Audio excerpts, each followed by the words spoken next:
Alright, so far we found the domain and the intercepts of functions. Today we're going to find the range of a function and where a function is increasing, decreasing, or constant. So the range is just the opposite of what the domain is. The range is just a set of all the possible y values or outputs of a function. So we're going to go through and, just as a review, find the domain and the x and y intercept before we go look at the range. So the domain of the function, this is a polynomial function. And so when we have a polynomial function, my domain is just going to be the domain of my function is x belongs to the set of all reals, or I could say from negative infinity to positive infinity. Now, to find x-intercepts, I'm going to let y be 0, and when I let y be 0, that's just the same thing as f of x. So I'm going to say 0 equals x squared minus 1, or plus 1. Now, to solve, I'm going to subtract that 1 over. So this is going to give me a negative 1. So I've got negative 1 equals x squared. Now, when I go to take the square root of that, I'm going to end up with a negative under the radical, and so that tells me that there are no x-intercepts, so there are none.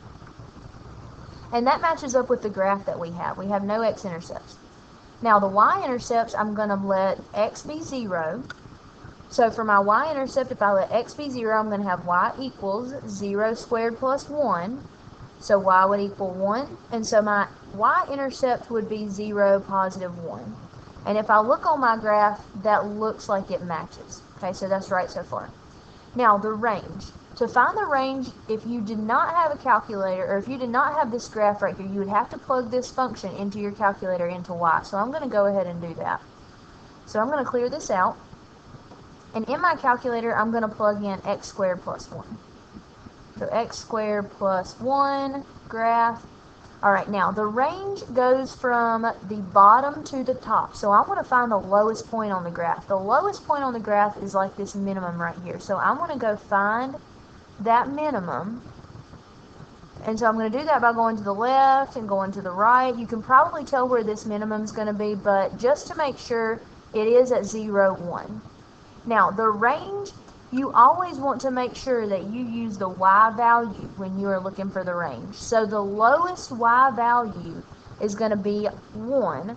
And then this function, since it's a quadratic, it's a parabola, is just going to shoot up forever. So I would say the range of my function, the range of f, instead of x belongs, now I'm going to say y belongs to, and it's going to belong to the set going from that 1 to positive infinity.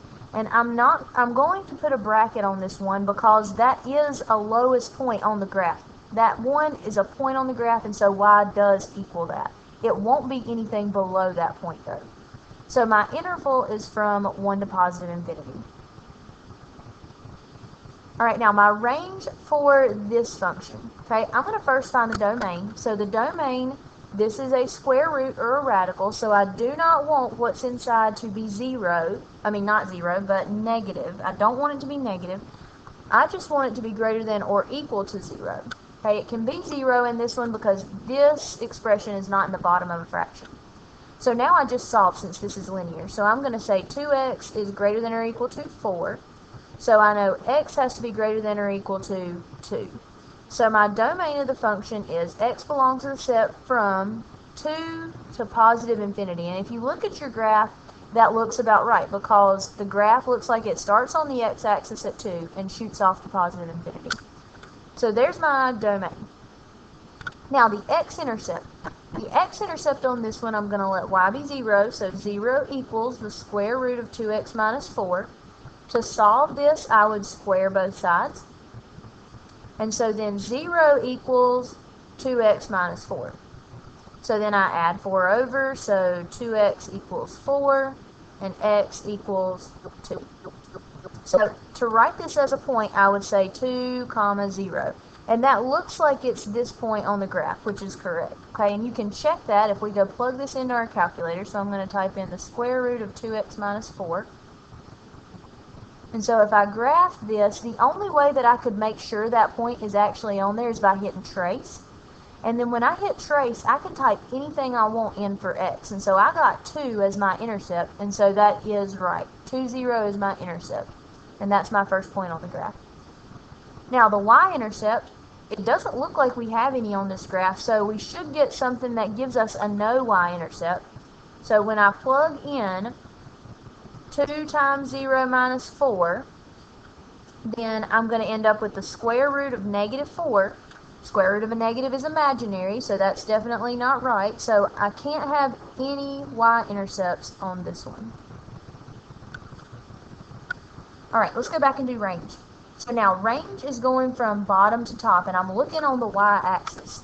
So if I look at this function, the function doesn't go anywhere below here, okay? And so that point is going to be on the y-axis at 0, okay? So I want the y-axis when I'm talking about range. And so to write the range on this one, I can see that it's not going to go below 0, but that is a point at 0 right there. We know that's 2, 0. So the lowest point on the y-axis is 0. I'll say range of my function y belongs to. That's a point, so I'm going to say from 0 to, even though this doesn't increase as quickly as this one obviously does, it shoots up and out forever. This one is still shooting up and out forever also, but it's just doing it a lot more slow, or more slowly. Okay, so it's not increasing as fast, but it's still going up slightly. So it's going to go up to positive infinity, and I'm going to put a parenthesis on that. Okay, number 3. Domain x-intercept and y-intercept. Let's go over that first. This is a radical, so that means I'm going to have to set 4 minus x squared greater than or equal to 0. Now, this one is not linear, so that means that I've got to do a sign test whenever I have a function under a radical that's not linear. So I'm going to go ahead, and in order to do that, I'm going to flip this around so I can factor. I can't factor with the x in the back, or I don't want to. I'm going to factor out a negative, so I have this, and now I have a difference of 2 squares, so I can factor that out one more time. So that's going to give me a negative x plus 2, x minus 2. Now, I can go ahead and do my sign test. I can get my zeros from here, so this is going to be negative 2 and positive 2, and that gives me 3 intervals to test. So my first section that I'm going to test, I always cannot forget about, or I always have to remember that negative out front. That's part of my function. That gives me one of the signs, okay? And so then I'm going to pick a number to test from this first interval. So I'm going to choose negative 3. You could choose negative 4, negative 10, whatever. I'm going to choose negative 3. The first negative is from the negative out in the very front. Now, if I plug in negative 3 to the second factor, negative 3 plus 2 would be a negative. Negative 3 minus 2 would be a negative. And so I've got a negative times a negative times a negative, which is a, not a positive, but a negative. Alright, my middle section, I'm going to do the same thing. I'm going to choose 0. That first negative stays. 0 plus 2 is positive. 0 minus 2 is negative. So negative times negative is a positive. And then my last section, I'm going to choose 3. The negative from out front goes. Then 3 plus 2 is positive. 3 minus 2 is positive. So a negative times a positive is a negative. Now, I only want the numbers right here. Okay, so this is what I call a sandwich. This is where my function only has x values that are sandwiched between these two. And so when I write my domain, I would say domain of f is x belongs to the set from negative 2 to 2. And I'm going to include those because of the or equal to. And it should match our graph. That graph looks the same. It looks like it's sandwiched in between negative 2 and 2. Okay? So the domain is this. Now for x-intercepts, I'm going to let y be 0. So this is going to be 0 equals the square root 4 minus x squared. Solve like normal, so I'm going to square both sides. 0 equals 4 minus x squared. Okay, I'm going to add the x squared over, so that's going to end up giving me an x squared equals 4. And when I square root, I have to make sure I remember to put plus or minus. And plus or minus the square root of 4 is just 2. Now, you could have also backwards FOILed it and did the same, got the same answers that I got just there. So that means my x-intercepts are 2, 0, and negative 2, 0. And so then that looks like it's the case with the graph. So right here and right here is the graph. Now the y-intercept, that's a lot easier. I'm just going to plug 0 in for x, so I would have the square root of 4 minus 0 squared. And so y is going to equal square root of 4, y equals 2. So then my y-intercept is 0, 2. Now, one place where people will get confused is, why did I put a plus or minus here, but I didn't put a plus or minus here? The reason is because here I had to solve for x, and I physically had to take the square root to get these answers. Here, whenever I got my y-intercept, I just plugged into what was already there. I didn't have to take the square root in order to find my solutions. So that's the difference. Make sure you don't put a plus or minus where you don't need it, and make sure you do when you do need it. Okay, so that's all of that. Now, for the range, I'm going to go ahead and plug this function in. So I'm going to have the square root of 4 minus x squared. And then graph. Now, here's my function. In my graph over here, I zoomed in. I'm going from the bottom to the top. We already know that these points, those intercepts, are our bottommost y-coordinate. So I'm going to go ahead and say range of f is y belongs to the set from the lowest point is 0. Now it looks like the highest point is 2, but I'm just going to make sure by finding a max. So I'm going to go calculate the maximum. Okay, if this were not a nice pretty number, this one is going to end up being at 2, but if it weren't a nice pretty number, you would have to find the max like I'm doing right now. And so this, anytime you get e to the negative, if on your calculator you ever see that, this basically just rounds to 0. It's just scientific notation telling me to move this decimal over to the left 6 places. So that's going to round to 0. So 0, 2 is going to be that maximum point right there. And so my highest y-coordinate is going to be 2. So my range is from 0 to 2. And I'm going to include both of those because those are both points on the graph, and y actually is 0 and 2 at the mins and the max. Okay, increasing, decreasing, and constant intervals. These are actually pretty much self-explanatory, okay? A graph is increasing when a graph rises from left to right. Now, the key is to go from left to right, so it's like you're reading a book. A graph is going to decrease when it falls from left to right, and then a graph is going to be constant when you've got a horizontal line, okay? So it neither rises or falls, so it's like a flat line. It's like if you flatlined in the hospital. We hope that don't happen, but this is just a constant interval if your line is horizontal. So, two things you need to remember is that whenever you have increasing, decreasing, and constant intervals, you never, ever, never use brackets. And I'll explain that more when we get to a problem that'll be easier to see why. Alright, the second thing is that you always use the x-coordinate to tell me where a function is increasing, decreasing, or constant. The only place you use a y-coordinate is when you are finding the range. So this is the only place where you're ever going to use a y-coordinate. Everything else is x. So now, never use brackets, always use x-coordinates. Let's look at this first function. I'm going to plug this function into my calculator. And so we can use our calculator to find a couple of different things we need to, the max and the min. So I've got x raised to the third minus 3x. I'm going to graph that. I'm going to remove that. Alright, so now I'm going to start on my function from left to right. So I'm going to start right here, the bottommost point that I can see. So now, as I go from left to right, I can see that my function is increasing or going up until it gets to that point. And that point is a maximum. So I need to go find that maximum on my calculator. So I'm going to go to the left, to the right.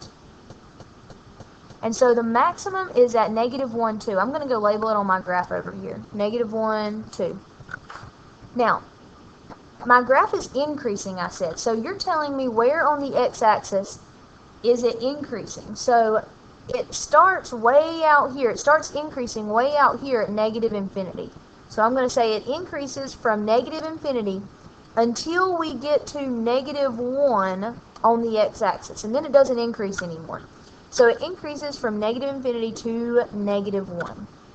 Graph goes up. Now, at that point, the reason that we're never going to be able to use brackets is because at that point, at negative 1, my graph is neither increasing or decreasing. The negative 1, too, is kind of like a turning point, and so we can't include it when it's increasing or when it's decreasing because that's the turning point. So then, after I pick up where I left off, so I left off right here, now my graph is going down or decreasing until I get to this point. So I'm going to go find that minimum point. So I'm going to calculate a min. Go to the left, go to the right. And so then my minimum is at 1, negative 2. So 1, negative 2. Okay, so my decreasing interval is going to decrease from negative 1 to 1. And so I'm going to write it like this, negative 1 to 1. Alright, and then last I pick up where I left off and my graph starts increasing again. So there's 2 sections on my graph where it increases, so I'm going to union these 2. And then say it increases from 1 to, it's going to continue to increase forever, so it's going to go to positive infinity. And now on the constant intervals, there are none in this function because I don't have any flatline parts. Alright, number 2, this is a cubic function. I'm just going to go plug this in, x cubed. So x raised to the 3rd, graph. Alright, now on this one, the only place that I would have maybe a turning point is right here in the center. So I'm going to look at what's happening right there in the center. I'm going to put my cursor, remember we go from left to right, and I'm going to look at these y values and see what it's doing. If they're going up, that means my graph is increasing. If it starts to go back down, it'll decrease. So I'm just going to see what happens.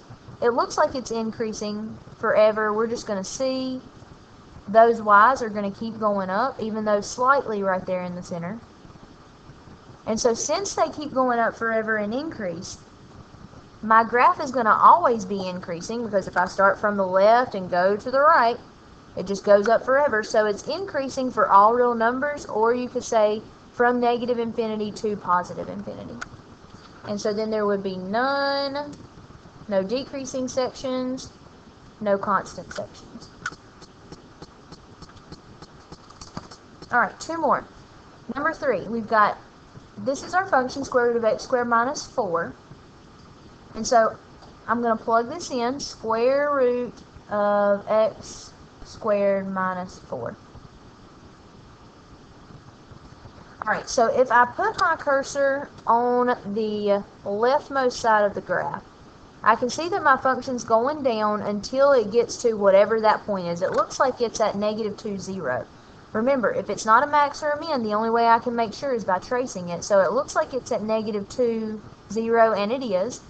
Okay, so if my graph is decreasing from all the way over here to negative 2, I'm going to have a decreasing interval on this one from negative infinity to negative 2. Now, there is no graph right here in the center. These middle values would give me a 0 under a radical. So there's no graph in the center. It just picks back up right here at what looks like 2. I'm going to trace and see if that's right. It does. So my graph is going to increase or start going up from 2 to positive infinity. And so then there would be no constant intervals on this one either. Last one. This one you can see does have a constant interval. Now, I'm going to start on the leftmost part of my function. As I do that, I see that's a flat line, so that's a constant interval. And whenever you have a function like this, let's plug this in so we can make sure we know where absolute values and everything are. So I'm going to clear this out. I've got negative absolute value. To get absolute values, there's a couple of different ways. You can go to math and over to number. But I'm going to do it this way, second 0, because this is less buttons for me to push, and I'm just lazy sometimes about that. So I'm going to go get the absolute values from there. And in that was x plus 3. And then I've got plus another absolute value, so I'm going to go second catalog. x minus 3. So here's my function. I'm going to graph it. It should look like the graph that I screenshotted. Alright, so here's my graph. I'm going to erase. Just delete that. Or we'll just move it for now. Okay, so here's my graph. Now, these points, unfortunately, they're not maxes or mins, okay, because they're not at the very top of a curve. But what we can always do to find these turning points is to look at our original function right here. These points right here, the zeros of those, are going to be our turning points. So right here at -3, that's when my graph starts going from constant to decreasing. And right here from decreasing to constant again. So these numbers, -3 and 3, come from the insides of the absolute value. So if you have a function like this, I'm going to give you ones that are similar. Those numbers come from these zeros. So my graph is constant. It's going to be constant from -infinity all the way out here to -3. So -infinity to -3. And then my graph starts decreasing in this center portion. And so it's going to decrease from -3 to 3. When I pick back up, my graph is constant again, so I'm going to union this with 3 to positive infinity. And so this one, there are no intervals where this function is increasing.